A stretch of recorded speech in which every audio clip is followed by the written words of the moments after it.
Magandang umaga po sa inyong lahat. Ako po si Jomer Ismantala. Ang tatalakayin ko po ay patungkol sa nasyonalismo. Ano nga ba ang nasyonalismo? Ang nasyonalismo ay isang kalayaan sa lahi na nag-uugat sa pagkaroon ng isang relihiyon, wika, kultura, kasaysayan at pagpapahalaga. Ito po ay ang nasyonalismo po ay sumisibol sa isang bansa na kung saan dapat meron po silang isang relihiyon at wika, isang kultura, kasaysayan at pagmamahal. At ang nasyonalismo po ay may pagmamahal sa bansa. Lumako tayo sa kaisipang liberal. Ang nasyonalismo ng mga ilustrado na nag-ugat sa kaisipang liberal sa Europa. John Locke. Si John Locke ay kilala bilang ama ng liberalismo. Isa siyang Ingles na pilosopo at doktor ng medisina. Siya ay ipinanganak noong ika-29 ng Agosto 1634. Siya ay mula sa Warrington sa bayan ng Somerset, England. Ayon kay John Locke, siya ay nagsulong ng kaisipan na ang mamayan ay likas na magkakapantay at malaya at walang dapat na magbanta sa kanilang buhay at mamayari at kalayaan.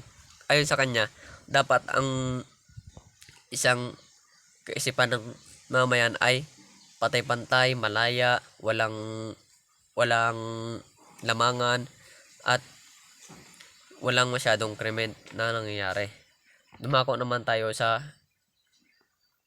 kay Thomas Hobbes. Si Thomas Hobbes ay pinanganak noong Abril 5, 1588 at namatay noong Disyembre 4, 1679. Siya ay isang pilosopo na nagmula sa Inglaterra. Pinakatanyag sa kanyang sinulat na aklat ng Libetan noong 1651. Para kay John Locke, dapat ang tao sa isang mamayan ay isuko ang kanilang kanilang sarili sa isang nagmamahala dito. Katulad na lang po sa ating bansa, may pangulo tayo. Dapat tayong mga Pilipino ay magkaisa para ma-organize at mapaayos pa at umulad ang ating bansa. Dumako naman tayo kay Jean-Jacques Rousseau. Si Jean-Jacques Rousseau ay ipinanganak noong Hunyo 28, 1712 sa Geneva, Switzerland. Ang kanyang reliyon ay Calvinismo. Siya ay ama ng makabagong demokrasya dahil sa kanyang mga palagay tungkol sa karaniwang kapangyarihan. Siya rin ay ama ng romantisismo dahil sa kanyang romantic nobelang Emily at Satchoria sa edukasyon. Siya rin na sumulat ng The Social Contract. Ayon dito, ang lipunan ay magkasundo na sila ay pamahalaan ng pangkalahatang kagustuhan at ang kanilang interes ay dapat pumaloob dito. Tumako naman tayo sa ilustrado. Mga estudyanteng mula sa pamilyang mamayan na nakapag-aral sa Europa. Nagpasimula ng kilusang reforma. Pumunta sila sa Spain pagkatapos ng pagbitay sa Gumborsa. Nagpahayag sila ng kanilang saloobin liberal at radikal sa pamagitan ng pagsulat at payagan sa Madrid. Maximo Paterno, isang mamamayang negosyante sa Maynila. Siya ay ipinatapon sa Mariñas Island. Siya ay pinahinalaan na kasangkot sa Cavite Mutiny. Padre Paterno, anak ni Maximo na nag-aral sa Spain ng philosophy, theology at doctoral in law. Binuksadiya ang kanyang tirahad sa Espanya patras sa pagtitipod ng ilustrados, badulat at mga politiko. Sampagita y Pusya. nakilala rin bilang Sampaguita Ipusya Barrias, ay unang aklat nagtula na inithala ng isang Pilipino sa Europa. Ang mga tula ay sinulat sa wikang Espanyol ni Don Pedro Paterno, isang makatang Pilipino, nobista, politika at dating seminaryo. Itong Sampaguita Pusya ay koleksyon ng tula ni Padre Paterno na kauna-unahang nasulat sa wikang Pilipino. Ninay, isinulat ni Pedro ang kauna-unahang nobela na nasulat sa Pilipino noong 1851. Ito po ay yung Ninay ang una niyang sinulat sa Pilipino noong 1851. Dumako naman tayo kay Graciano Santiago. Si Graciano Santiago ay sumulat ng El Progreso de Pilipinas, ang proseso sa Pilipinas, noong 1881. Mayaman ang pamilya ni Santiago at nakapag-aral siya sa Universidad ng Santo Tomas. Dahil sa kaguluhan dulot ng pag-aalsa sa Cavite at pagbitay kina Padre Gomez, Burgos at Zamora noong 1872, pinabuti ng pamilya ni Santiago na ipadala siya sa Espanya upang ipagpatuloy ang pag-aaral. Habang na doon si Santiago sa Espanya, ay sinulat ni Santiago sa isang payagan sa Madrid ang pamagat na ang progreso sa Pilipinas ay ang unang seryosong akda ng isang Pilipino tungkol sa ekonomiya kolonyal sa ilalim ng pamahala ng Espanya. Si Graciano Santiago ay nagtapos ng abogasya sa Espanya, sumulat sa payagan na El Numicra tungkol sa kalagayan ng Pilipinas at El Progreso de Pilipinas, titulo ng aklat sa kanyang isulat talatala noong 1881. Numako naman tayo kay Graciano Lopez Haida. Si Graciano Lopez Haina ay isang mamahayag na Pilipino, orator, reformista at pambansang bayani na kilala sa kanyang pahayagang La Solidaridad. Ang istorya ng Pilipinas ay ituturing sina Lopez Haina kasama sina Marcelo Esder Pilar at Jose Rizal bilang trio birate ng propagistang Pilipino. Ipinanganak siya noong Disyembre 1856, namatay noong January 20, 1896. Si Graciano Lopez Haida nag-aral ng medisina sa Madrid. Siya ay nag-aral sa medisina sa Madrid at teolohiya sa seminaryo noong siya ay nasa Pilipinas. Pray Butod, isang sa tirikong paglalahad sa kasakiman, kalupitan at katakawan ng praile. Juan Luna. Si Juan Luna ay pinanganak noong October 23, 1857. Namatay noong Disyembre 7, 1899. Si Juan Luna Juan Luna di San Pedro y Novicio Anchieta ay isang Pilipinong pintor, skulptor at isang aktivista sa politika ng Revolusyon Pilipino noong huling bahagi ng ika-19 na siklo, noong siya ay isang sa mga kinikilalang artista sa Pilipinas. Siya ang may obra ng Spolarium. Lumako naman tayo kay Felix Resurrection Hidalgo. Si Felix Resurrection Hidalgo o Felix Resurrection Hidalgo y Padilla ipinanganak noong Pebrero 21, 1855. Namatay noong Marso 13, 1913. ay isang Pilipinong artista. Kinilala siya bilang isa sa mga pinakadakilang pintor na Pilipino noong huling bahagi ng ika-19 na siklo at nakabuluhan kasaysayan ng Pilipinas na naging kakilala at inspirasyon para sa kasapi na kilusag reforma sa Pilipinas na kasama sina Jose Rizal, Marcelo H. del Pilar, Mariano Ponce at Graciano Lopez Haida. Bagaman hindi siya direktang kasapi sa kilusag iyon, nakaunan ay ugnayan ng kanyang sarili sa First Philippine Republic sa ilalim ni Emilio Aguinaldo. Si Felix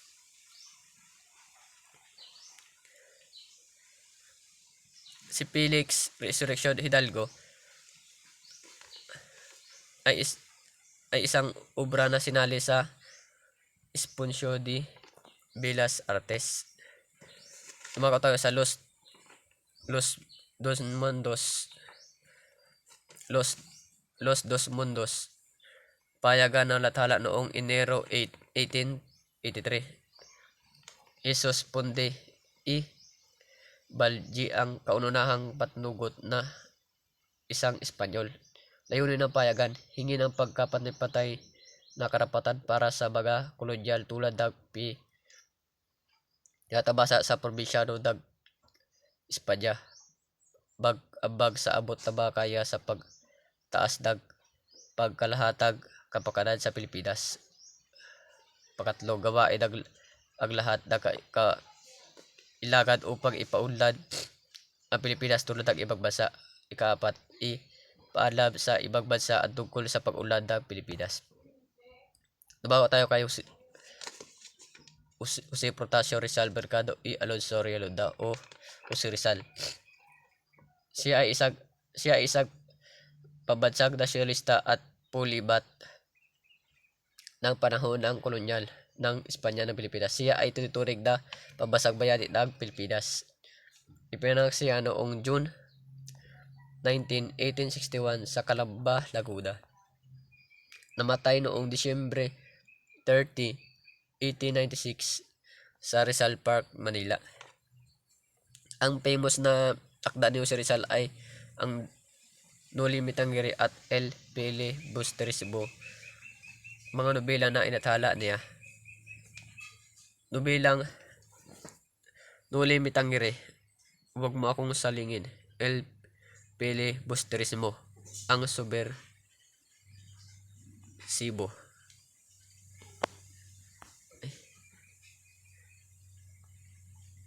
Lumawa tayo kay Marcelo H. del Pilar. Si Marcelo H.